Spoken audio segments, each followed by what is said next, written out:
In this video, we are going to talk about story behind Bitcoin, so before starting this video, please like this video, and subscribe to our channel for the future updates. The mystery behind the creator of Bitcoin and their over $54 billion stake has captured public attention once more, as a court case in Florida seeks to verify the creator's identity, an unlikely effort toward unraveling an enigma that has been over a decade in the making. The family of a deceased man, David Kleiman, is claiming their family member helped create the popular digital currency and is suing Kleiman's alleged business partner in the endeavor, Craig Wright, for half of Satoshi Nakamoto's 1.1 million cache of Bitcoin. For the past 5 years, Wright has been claiming on and off that he created Bitcoin, but has failed to provide any proof of his ownership.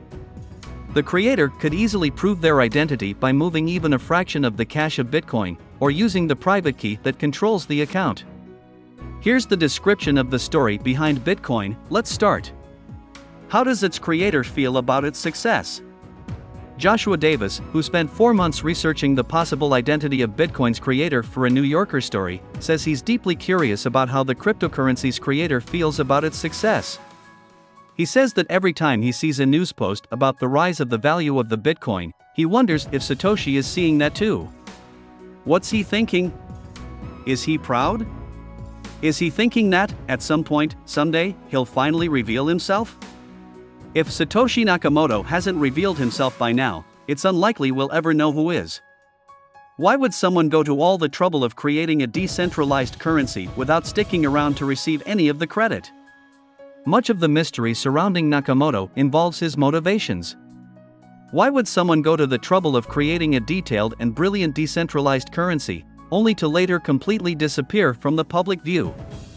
A closer look at one of Nakamoto's original postings on the proposal of Bitcoin sheds some light on his possible motivations. The Craig Wright controversy. In 2016, Australian entrepreneur Craig Wright claimed to be the creator of Bitcoin and provided disputed code as proof. Bitcoin developer Gavin Andresen further corroborated Wright's gesture, saying he was 98% certain that Wright was the pseudonymous Nakamoto. But others were quick to disagree, and Wright's claim drew fierce skepticism from the cryptocurrency community online as well as alleged interest from the FBI. Amid the sudden influx of scrutiny, Wright deleted his post and issued a cryptic apology. 5 years later, Wright continues to claim that he created the digital currency, but has yet to provide any publicly accepted proof. Who is this Japanese-American guy named Satoshi Nakamoto? Google Satoshi Nakamoto and the results will lead you straight to image after image of an elderly Asian man. This is Dorian S. Nakamoto, named Satoshi Nakamoto at birth. He is almost 70 years old, lives in Los Angeles with his mother, and, as he has reminded people hundreds of times, is not the creator of Bitcoin. In 2014, Newsweek reporter Leah Goodman published a feature story pinning the identity of Bitcoin's creator on Nakamoto due to his high-profile work in engineering and pointedly private personal life. Following the story's immediate release, Nakamoto was dogged by reporters, who trailed him as he drove to a sushi restaurant. Nakamoto told a journalist from the Associated Press that he had only heard of Bitcoin weeks earlier, when Goodman had contacted him about the Newsweek story. 2 years later, the mysterious figure known as Satoshi Nakamoto disappeared from the web. On April 23, 2011, Nakamoto sent Bitcoin Core developer Mike Hearn a brief email. He has moved on to other things, he said, referring to the Bitcoin project. The future of Bitcoin, he wrote, was in good hands. In his wake, Nakamoto left behind a vast collection of writings, a premise on the workings of Bitcoin, and the most influential cryptocurrency ever created. In 2011, the Silk Road, an online marketplace for illegal drugs, launched. It used Bitcoin as its chief form of currency. Bitcoin is inherently traceless, a quality that made it the ideal currency for facilitating drug trade on the burgeoning internet black market. It was the equivalent of digital cash, a self-governing system of commerce that preserved the anonymity of its owner. With Bitcoin, anyone could take to the Silk Road and purchase cannabis seeds, LSD, and cocaine without revealing their identities. And the benefit wasn't entirely one-sided either. In some ways, the drug trafficking site legitimized Bitcoin as a means of commerce, even if it was only being used to facilitate illicit trade. Nearly a year later, Bitcoin is slowly on its way to becoming a viable currency. In 2010, a handful of merchants started accepting Bitcoin in lieu of established currencies. One of the first tangible items ever purchased with the cryptocurrency was a pizza. Today, the amount of Bitcoin used to purchase those pizzas is valued at about $100 million. Other companies have also started to invest in the currency. In February, Tesla purchased over $1 billion in Bitcoins and moved to allow customers to pay for electric cars with the digital currency, before backtracking a few months later. In September, Bitcoin gained the status of legal tender within El Salvador.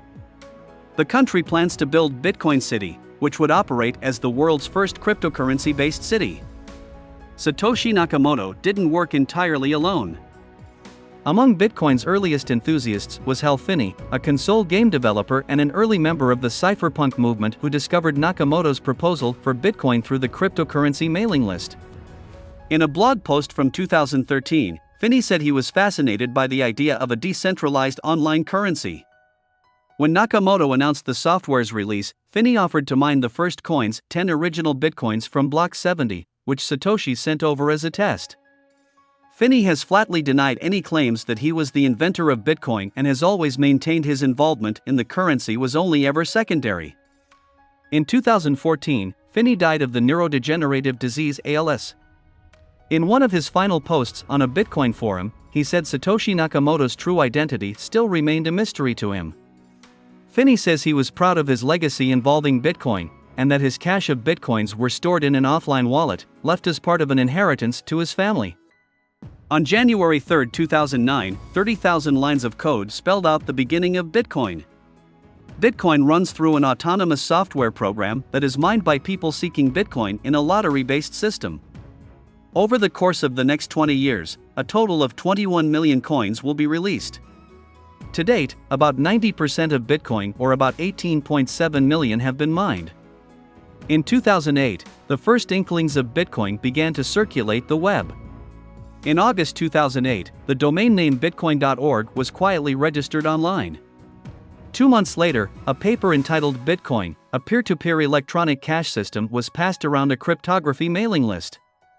The paper is the first instance of the mysterious figure, Satoshi Nakamoto's appearance on the web, and permanently links the name Satoshi Nakamoto to the cryptocurrency. What do you think of our video? Let me know in the comments section below. If you enjoy this video and want to hear from me again, be sure to hit that subscribe button before you go. Thanks for watching.